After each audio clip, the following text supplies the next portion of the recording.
ఈ భూమిని వేలాడదీసిన నా యేసయ్యా, శూన్యములో ఈ భూమిని వేలాడదీసిన నా యేసయ్యా, నీకే వందనం, నీకే వందనం, నీకే వందనం, నీకే వందనం. నజరేయుడా నా యేసయ్యా, ఎన్ని యుగాలకైనా ఆరాధ్య దైవము నీవేనని గలమెత్తి నీ కీర్తినే చాటెదా. నజరేయుడా నా యేసయ్యా, అగాధ సముద్రాలను నీవే వెళ్ళలు వేసితివి, అగాధ సముద్రాలను నీవే ఎల్లలు వేసితివి. జలములలో పడి నేనెళ్ళినా నన్నేమి చేయవు నా యేసయ్యా, జలములలో పడి నేనెళ్ళినా నన్నేమి చేయవు నా యేసయ్యా, నీకే వందనం, నీకే వందనం, నీకే వందనం, నీకే వందనం. నజరేయుడా నా యేసయ్యా, ఎన్ని యుగాలకైనా ఆరాధ్య దైవము నీవేనని బలమెత్తి నీ కీర్తిని చాటెదా. నజరేయుడా నా యేసయ్యా, సియోను శిఖరాగ్రము నీ సింహాసనమాయెనా, సియోను శిఖరాగ్రము నీ సింహాసనమాయెనా, సియోనులో నిన్ను చూడాలని ఆశతో ఉన్నాను నా యేసయ్యా, సియోనులో నిన్ను చూడాలని ఆశతో ఉన్నాను నా యేసయ్యా, నీకే వందనం, నీకే వందనం, నీకే వందనం, నీకే వందనం. నజరేయుడా నా యేసయ్యా, ఎన్ని యుగాలకైనా ఆరాధ్య దైవము నీవేనని గలమెత్తి నీ కీర్తిని చాటెదా. నజరేయుడా నా యేసయ్యా. హల్లెలూయా, హల్లెలూయా, హల్లెలూయా. మంచిది. మరి మన పరిశుద్ధ గ్రంథంలో నుండి యోహాను రాసిన పత్రిక 8వ వచనంలో చదువుకున్నాను. ఈ వాక్యం చెప్తుంది, మనము పాపము లేని వారమని చెప్పుకుని ఎడల మనల్ని మనమే మోసపరుచుకుంటున్నాము, మరి మనలో సత్యం అందుతాం. మన పాపములు మనము ఒప్పుకుని ఎడల ఆయన నమ్మదగిన వాడును నీతిమంతుడు కనుక ఆయన మన పాపములు క్షమించి సమస్త దుర్నీతి నుండి మన పవిత్రులుగా చేయాలి. హల్లెలూయా. మధ్యాహ్న కాలం ఈ వాక్యం చెప్తుంది, అది మనం పాపము లేని వారమని మనం చెప్పుకుని ఎడల మనను మనమే మోసం చేసుకుంటుంది. అయితే మనలో ఎంత మాత్రం కూడా సత్యము ఉండదని వాక్యం చెప్తుంది. అలాగనే మన పాపముల మనము ఒప్పుకుని ఎడల ఆయన నమ్మదగిన వాడును నీతిమంతుడును కనుక సమస్త దుర్నీతి నుండి మనల్ని పవిత్రులుగా చేయి. మరి ఇక్కడ మనం పాపము లేని వారమని చెప్పుకునే ఎడలంటే మనము పాపము చేసిన దానివల్ల మనం పాపలం కాలేదు సార్.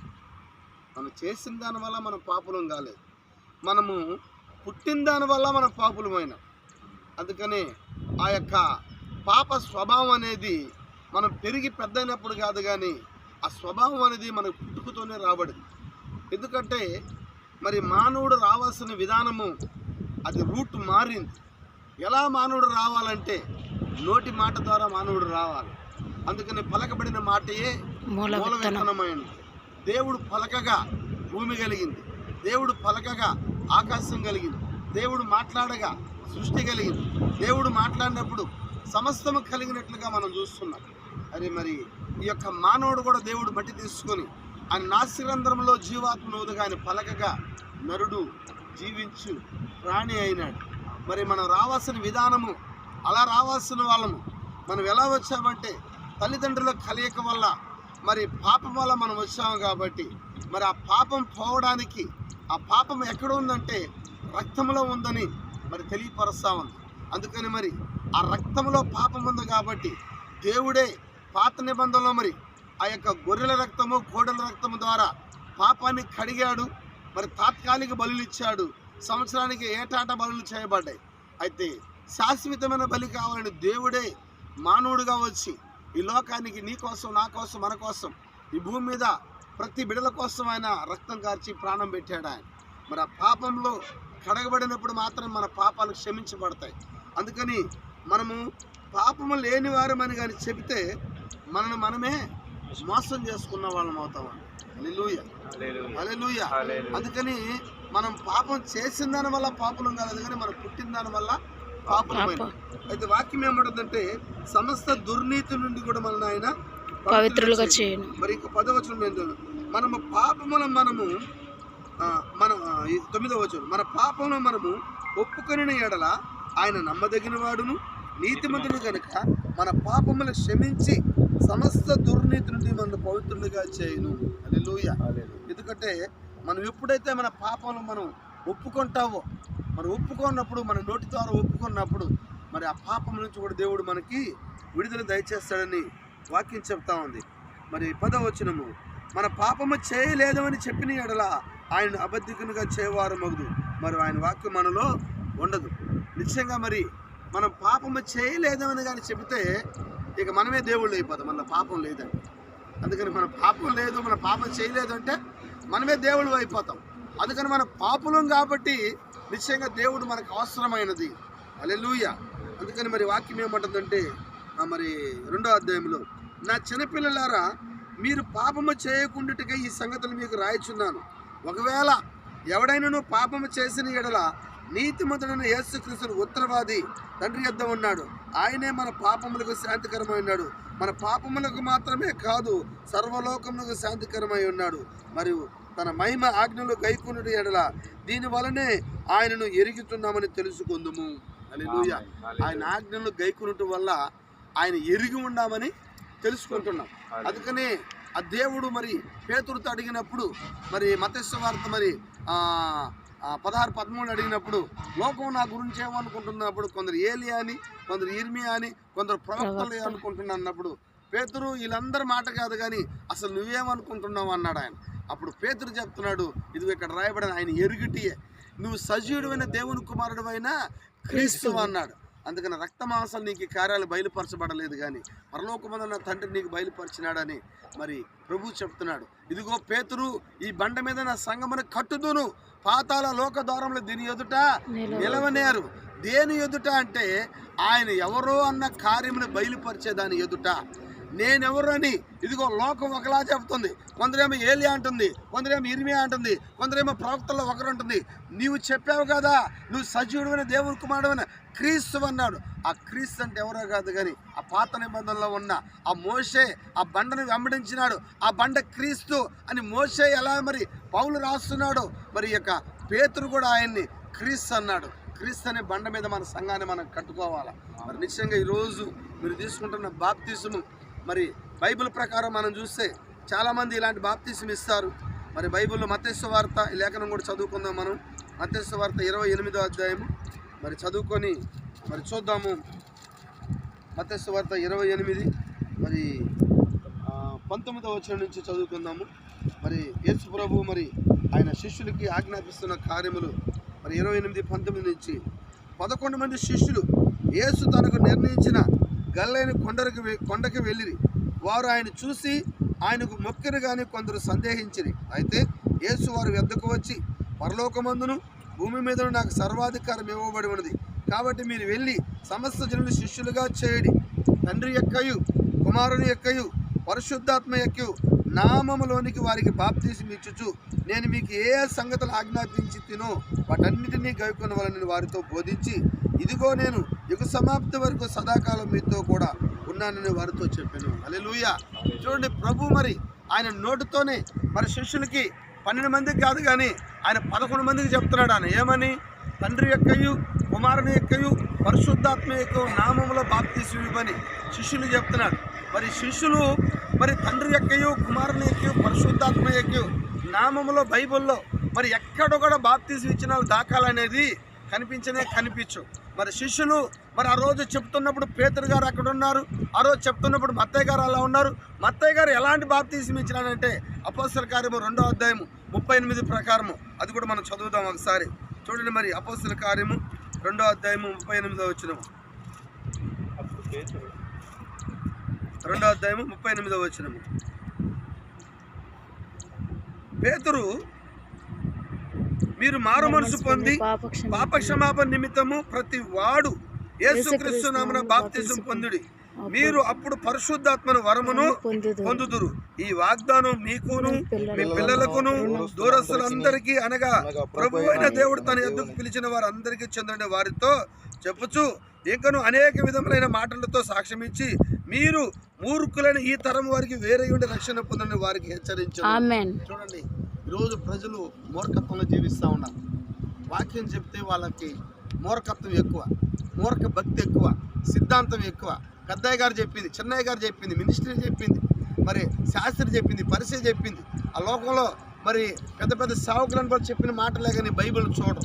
దేవుడు ఒక మనిషికి తీర్పు తీర్చాలంటే ఆయన ఏ అయ్యి చెప్పినట్టు తీర్పు తీర్చాడు. ఆయన బైబిల్లో రాయబడిన వాక్యం ద్వారా మాత్రమే ఆయన తీర్పు తీరుస్తాడు.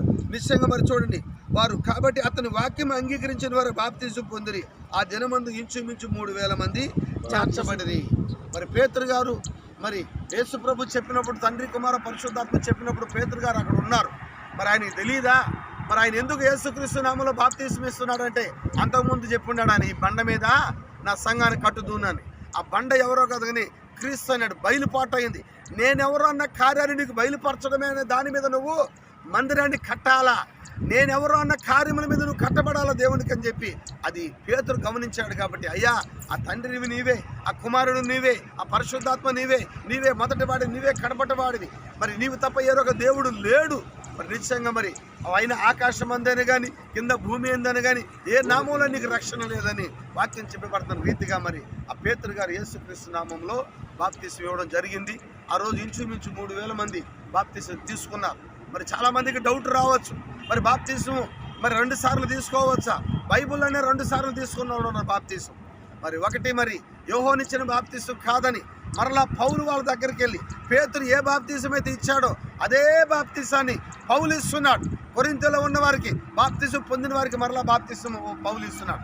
ఒకవేళ మరి మన బాప్తిసం తీసుకున్న బాప్తిసము తప్పని తెలిసిన తర్వాత మరి మరలా బాప్తిసం తీసుకోవడంలో మనం సంకోచించాల్సిన అవసరం లేదు. నిశ్చయంగా మరి మన మధ్యలో మరి పాస్టర్ గారు మరి ఆయన దీనుడు, మరి వాక్యాన్ని పరిశీలించినాడు, లేఖనాలు పరిశీలించినాడు. మనకు ఆయన దర్శనాన్ని బట్టి, ఆయనతో దేవుడు మాట్లాడిన కార్యాన్ని బట్టి మరి దినాన బాప్తిసానికి సిద్ధపడ్డా. మరి కొర్నేలు కుటుంబం కానీ, అన్యుల కుటుంబం కానీ అనేకులు కూడా బైబిల్లో యేసుక్రీస్తు నామములోనే బాప్తిసం ఇవ్వబడ్డాయి, తీసుకోబడ్డాయి. తండ్రి కుమార పరిశుద్ధాత్మ నామములు తీసుకున్నట్టు కానీ ఇచ్చినట్టు కానీ ఆధారాలు ఒకటి కూడా మన లేఖనాల్లో మనం చూడలేము. అందుకని ఆయన అన్నాడు, లేఖనాన్ని పరిశీలించుము, అందులో నిత్య జీవం ఉందన్నాడు ఆయన. నిశ్చయంగా మరి ఆ లేఖనాలు పరిశీలించి మరి ఇంకొక మాట అన్నాడు ఆయన, మీరు అపోస్తుల బోధ యందును క్రీస్తు చేసే ముఖ్యమైన మూలరాయి అయ్యిండుగా.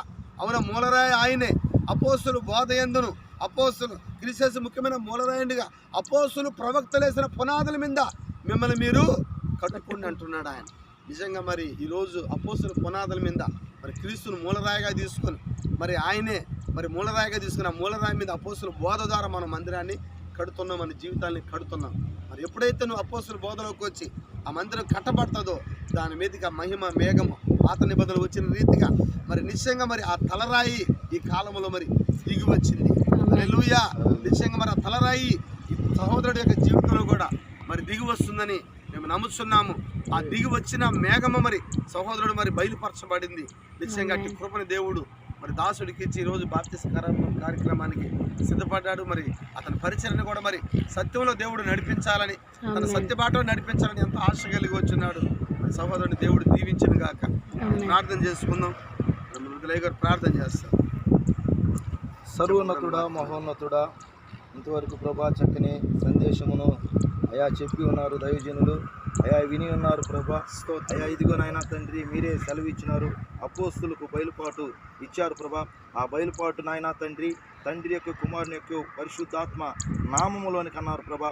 ఆ నామం ప్రభు అయిన యేసుక్రీస్తు నామమని నాయనా తండ్రి, ఇదిగో ప్రభా అపోస్తుల కార్యములు నాయన 2వ అధ్యాయము 38వ వచనం ప్రకారం ప్రభా ఈరోజు నాయన దైవజనులు అయా లేఖనాలను పరిశోధించి తెలుసుకొని ప్రభా ఈరోజు బాప్తిసము అనుభవంలోనికి మీరు తీసుకుని వచ్చినందుకు సమయంలో నాయన తండ్రి బాప్తిసము పొందుచు ఉండగా ఆ రోజు నాయన యోర్దాను నదిలో నాయన మీరు బాప్తిసం పొందినప్పుడు ప్రభా పరలోకం తెరవబడి ఇదిగో ప్రభా నీ నామం పేరట పంపబో పరిశుద్ధాత్మ శక్తి అయా పావురం వలెనైనా తండ్రి నీ మీదకి దిగి వచ్చినట్లుగాను, అలాగే నాయన తండ్రి నీ నామములో అయా పంపబో పరిశుద్ధాత్మ ఆదరణ శక్తి బలమునైనా నీ బిడ్డ మీదకి నిండారులుగా దయచేయమని అయా నీ మహిమతో నింపండి ప్రభా. ఇదిగోనైనా మీ సేవకుల ద్వారా అపోస్తుల యొక్క కార్యాల్లోనైనా తండ్రి అపోస్తులు ఏ విధంగా అయా నాయన సంఘమును కట్టారు, అపోస్తులు ఏ విధంగా నాయన తండ్రి సువార్తను ప్రకటించారు, ఇదిగోనైనా అలాంటి సువార్త ఇదిగో సేవకులు ప్రకటించడానికి నాయన మీరే సహాయం చేయండి ప్రభా. మీరే అభిషేకించండి ఈ ఆత్మతో నింపండి నాయన తండ్రి. ఇదిగో ప్రభా నిత్యముగా ఏలియా ఆత్మ నాయన తండ్రి యోహాను మీదకి వచ్చినట్లుగా ఎదుగోనైనా తండ్రి ఏలి ఆత్మ నాయన నీ బిడ్డ మీద కూడా అయా దయచేసి శక్తితో నింపి ప్రభా బలమైన అపోస్తుల పరిచర్యగా అపోస్తుల యొక్క పరిచర్య మీద నీ బిడ్డ నాయన తండ్రి పునాది వేసి అయ్యా ఇదిగో ప్రభా పరిచర్య జరిగించడానికి మీరు మాత్రమే సహాయం చేయమని ఈ సమయంలో ప్రభా తండ్రి వచ్చిన బిడ్డలను మమ్మల్ని ఈ సమయంలో బాప్తిసం పొందుతున్న మీ సేవకులను నీ దయగల హస్తాలకు సమర్పిస్తూ ప్రార్థన చేసి అడిగి వేడుకుంటూ ఉన్నాను. ఆమేన్.